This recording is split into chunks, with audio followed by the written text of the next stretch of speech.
Assalamualaikum warahmatullahi wabarakatuh. Salam rahayu para pemirsa channel YouTube Kisah Para Leluhur Nusantara.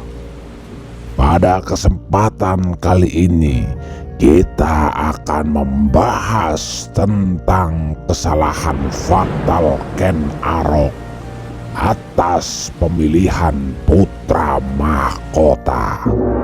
Ya, tatkala kerajaan Tumapel belum beralih nama menjadi kerajaan Singosari dan ibu kotanya masih di Kota Raja.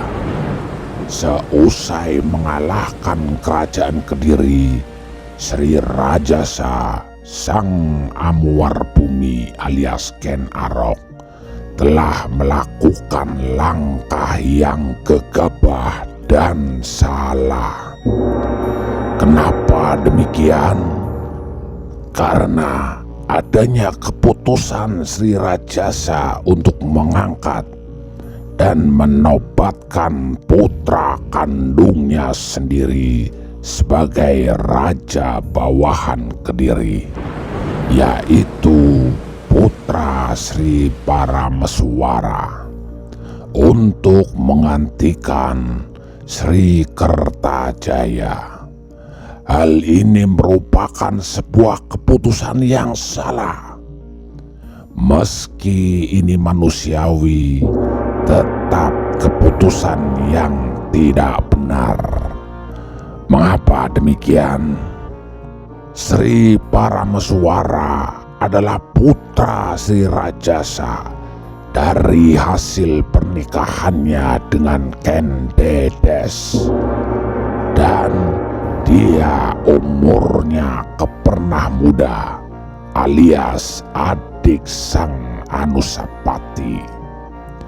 Sri Rajasa Sang Amurwabumi dengan naluri kebaikannya ingin menyenangkan putra kandungnya, tapi beliau agaknya lupa atau memang sengaja bahwa beliau mempunyai rahasia yang besar yang disembunyikan, yaitu adanya Sang Anusapati yang pada waktu itu belum mengetahui rahasia tersebut dan merasa lebih tua dari adiknya, alias merasa sebagai putra sulung dari Sri Rajasa.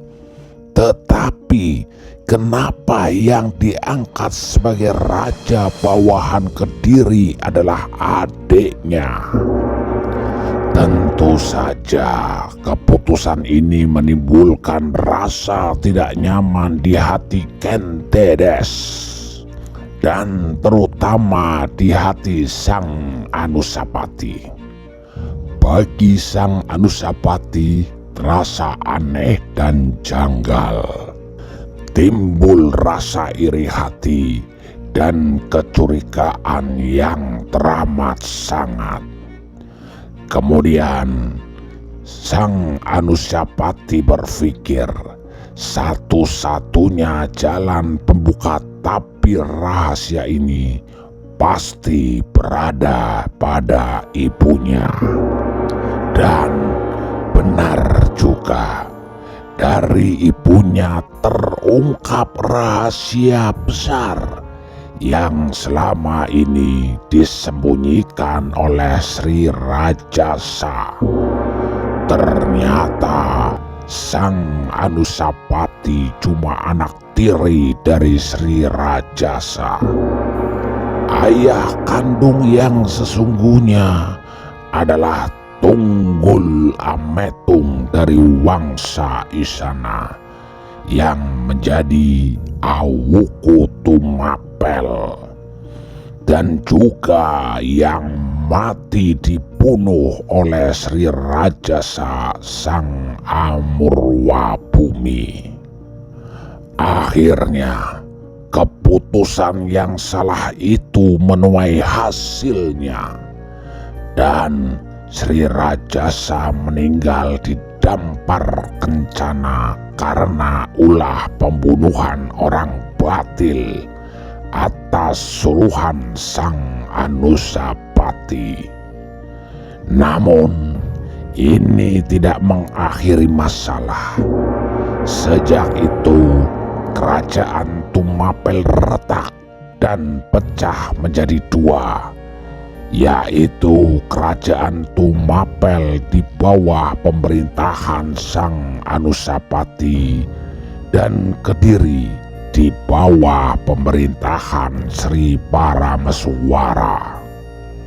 Sudah barang tentu saudara-saudara seayah dan seibu Sri Parameswara berpihak ke kerajaan Kediri, dan persaingan ini rupa-rupanya melebar pada keturunan Sri Rajasa dengan Ken Umang, yaitu Nararya Panjitohjaya.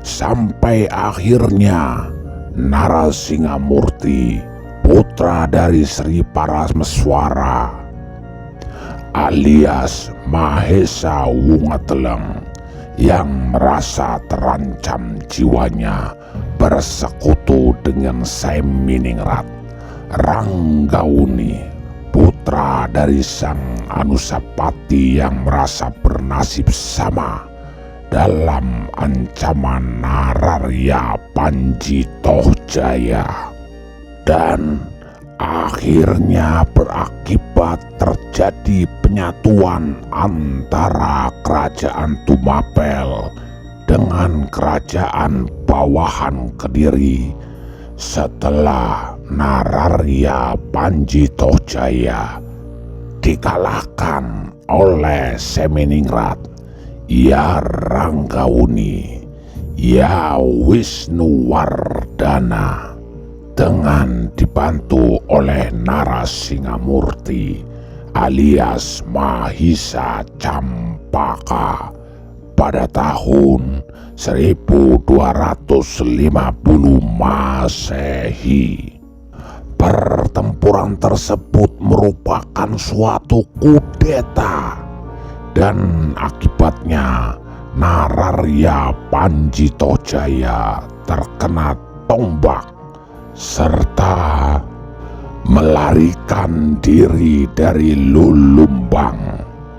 Di sana beliau tewas.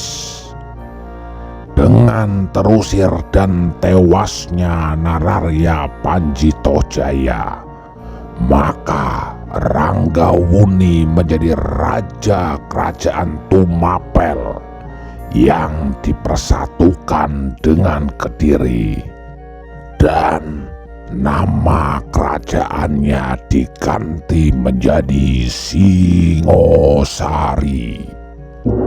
Narasingamurti diangkat menjadi Ratu Anggabaya atau Wakok Raja. Mengenai kisah sejarah sang Anusapati, terdapat dua versi, masing-masing dari versi menurut Pararaton dan masing-masing menurut versi Nagarakertagama.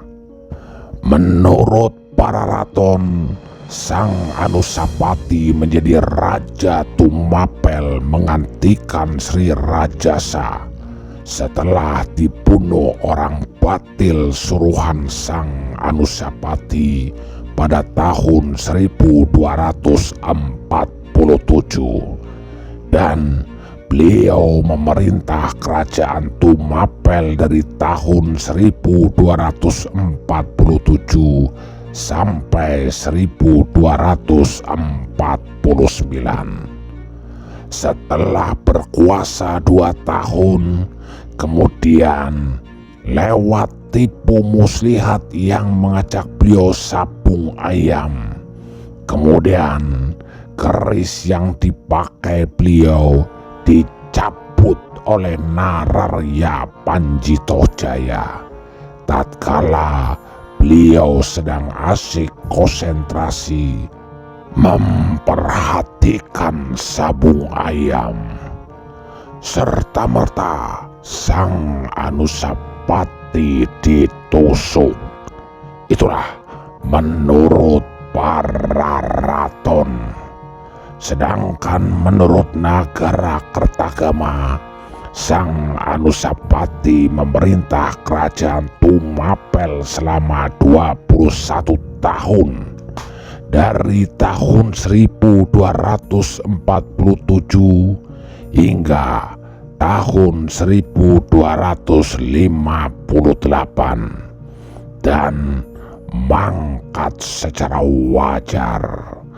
Para pemirsa, demikianlah sedikit cerita tentang sang Anusapati yang berawal dari rasa heran, kemudian menjadi iri hati, akhirnya bisa terkuak tabir rahasia besar yang disembunyikan oleh Ken Arok.